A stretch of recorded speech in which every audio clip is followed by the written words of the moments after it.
Hello friends, నేను రాజు గారు.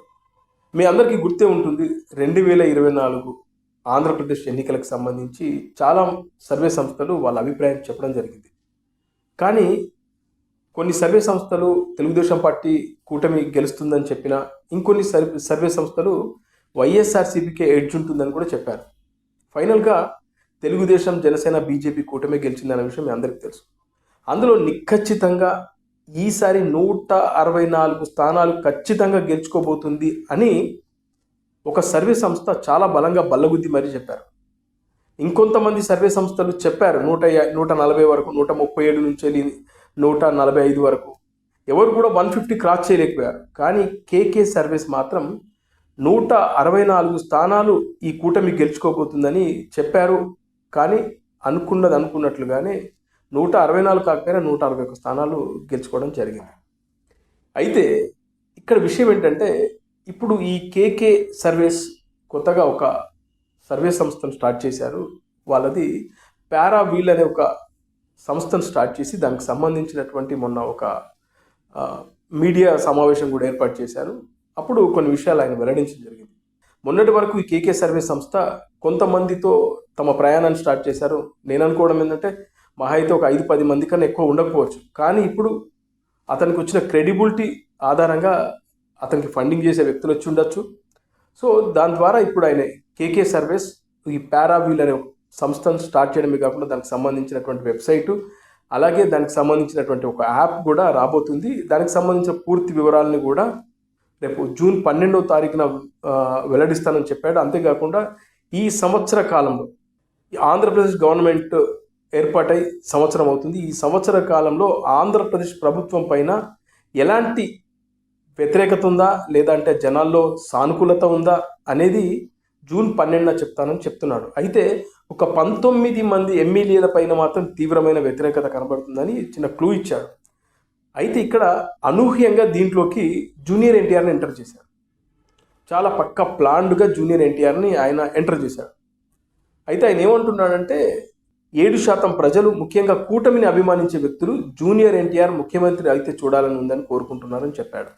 అలాగే వైఎస్ఆర్సీపీని అభిమానించే 20% మంది జనాలు జూనియర్ ఎన్టీఆర్ ముఖ్యమంత్రి అయితే చూడాలని ఉందని కోరుకుంటున్నట్లుగా చెప్పారు.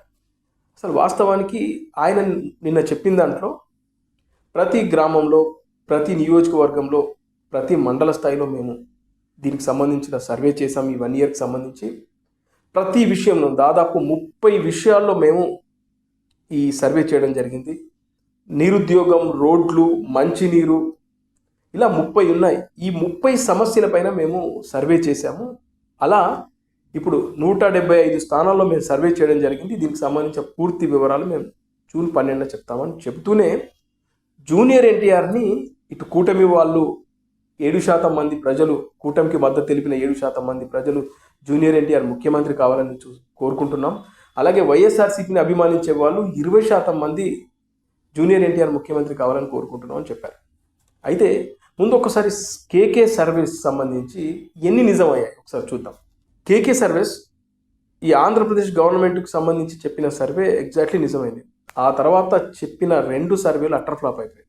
మహారాష్ట్రలో కేకే సర్వీస్ అంచనాలను అందుకోలేకపోయారు. అలాగే ఢిల్లీలో కూడా మళ్ళీ ఆమ్ ఆద్మీ పార్టీ గెలుస్తుందని చెప్పాడు, అక్కడ అది జరగలేదు. ఇలా కేకే చెప్పిన ఆంధ్రప్రదేశ్ సర్వే మాత్రం ఎగ్జాక్ట్లీ నిజమైంది, మిగతా చోట్ల కాలేదు. అయితే అందరూ కాలజ్ఞానులే, అందరూ బ్రహ్మజ్ఞానులే అంటే కరెక్ట్ కాదు.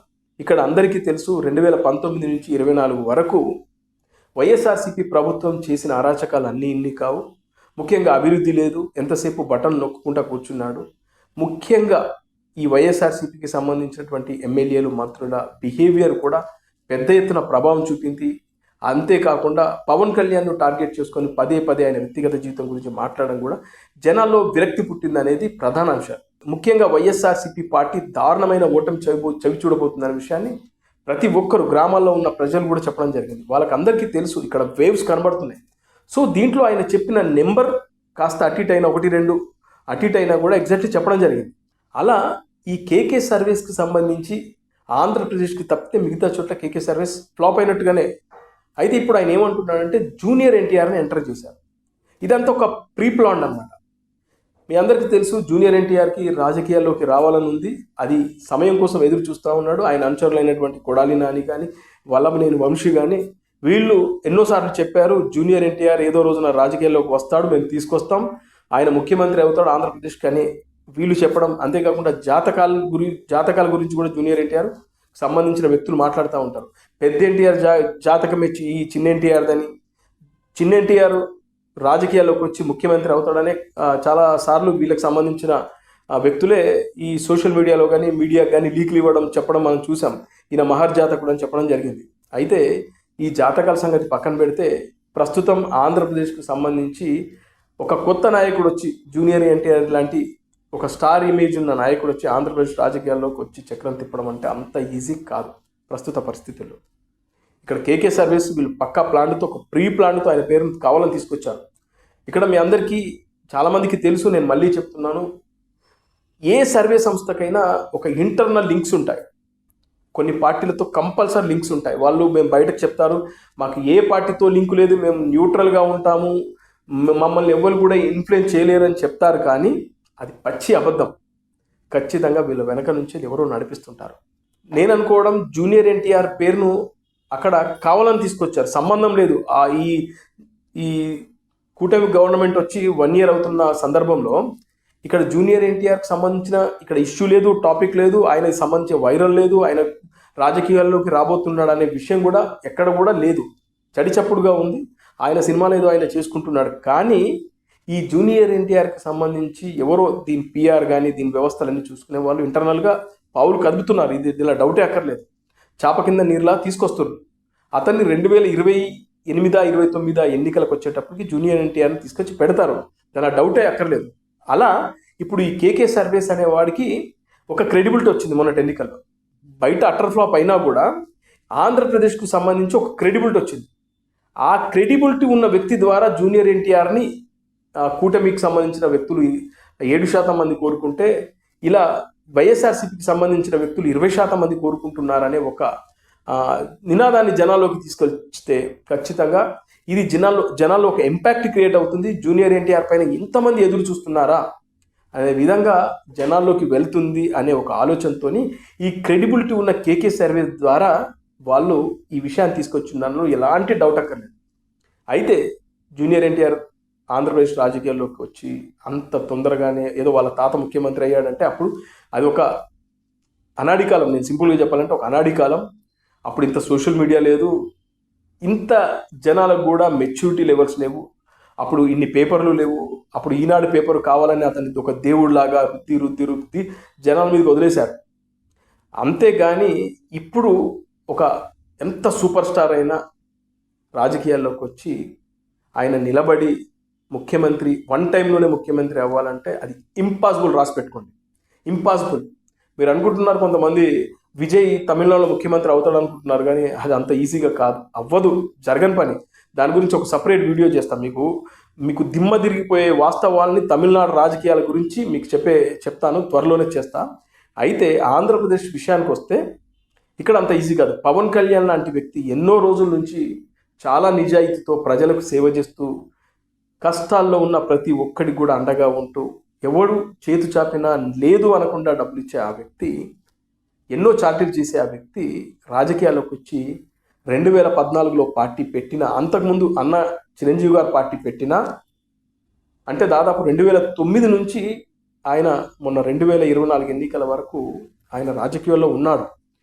ఉన్న వ్యక్తికే ఇవాళ ఆయన కూటమి జనసేన బీజేపీ కూటమి ద్వారా ఇవాళ ఆయన డిప్యూటీ సీఎం అయ్యాడు, 21 స్థానాలు గెలుచుకోగలిగాడంటే దాని వెనకాల ఎన్ని ఇబ్బందులు, ఎన్ని అవమానాలు, ఇవన్నీ భరించి నేను ఇంకో మాట చెప్పాలి, ఆ ప్లేస్లో వేరే ఎవడున్నా కూడా ఈ పార్టీకి రాజకీయాల నుంచి బయటకు వెళ్ళిపోతారు. కానీ ఆయన బలమైన ఒక లక్ష్యంతో రాజకీయాల్లోకి వచ్చిన వ్యక్తి కాబట్టి ఆయన నిలబడగలిగాడు. అందరితో అవుతుందంటే కాదు. ఒకవేళ రేపు జూనియర్ ఎన్టీఆర్ రాజకీయాల్లోకి ఎంటర్ అయ్యి కొత్త పార్టీ పెట్టినా అంత ఈజీ కాదు. ఎందుకంటే అడుగడుగున ఆయనను క్రిటిసైజ్ చేస్తారు, విమర్శిస్తారు. అవన్నీ తట్టుకునే లక్షణం జూనియర్ ఎన్టీఆర్లో ఎంత మాత్రం కూడా లేదు. అంతేకాకుండా తెలుగుదేశం పార్టీ పగ్గాలు జూనియర్ ఎన్టీఆర్కి ఇస్తారని కొంతమంది మాట్లాడుతుంటారు అభిమానులు. అదంతా ఈజీగా అయ్యే పని కాదు. ఎందుకంటే ఇక్కడ నారా లోకేష్ అనే వ్యక్తి ఏకు పోయి మేక్ అయ్యాడు. అందరూ అనుకున్నారు పప్పు పప్పు అనుకున్నాడు, కాదు పప్పు కాదు ఆయన నిప్పు. మీరు గమనిస్తే నారా లోకేష్ ప్రస్థానం అంత ఈజీగా లేదు, చాలా రాటు తేలాడు, చాలా విషయాల్లో క్లారిటీ సంపాదించుకున్నాడు. ముఖ్యంగా చెప్పాలంటే మీరు వల్లభనేని వంశీ విషయం తీసుకుంటే బల్లగుద్ది చెప్పాడు. వల్లభనేని వంశీకి నేనేం చేయాలో చేసి పెడతానని చాలాసార్లు ఆయన మైక్ ముందుకు వచ్చి మాట్లాడినప్పుడు చెప్పాడు ఆయన. అట్లా ఆయన ఒక పంతంతో ఇవాళ రాజకీయాల్లో ఉన్నాడు. అంత ఈజీగా తెలుగుదేశం పార్టీని జూనియర్ ఎన్టీఆర్ రాగానే కండువాలు కప్పి తీసుకొని ఆయన ఈ పార్టీ పగ్గాలు నువ్వు తీసుకో, ఏదో ఏదో కారు స్టీరింగ్ అప్ప చెప్పినంత ఈజీ కాదు తీసుకొని ఆయన నడుపు అనడానికి. దాని వెనకాల చాలా కష్టాలు ఉంటాయి, చాలా ఇబ్బందులు ఉంటాయి. అవన్నీ ఓసుకొని నిలబడే దమ్ము జూనియర్ ఎన్టీఆర్లో ఉంటేనే సస్టైన్ అవుతాడు, లేకపోతే చాలా చాలా ఇంపాసిబుల్. ఇప్పుడు కావాలనే గ్రౌండ్ వర్క్ స్టార్ట్ చేశారు. అలా కేకే సర్వే ద్వారా ఆ మాట చెప్పించాలని ప్రయత్నం చేశారు.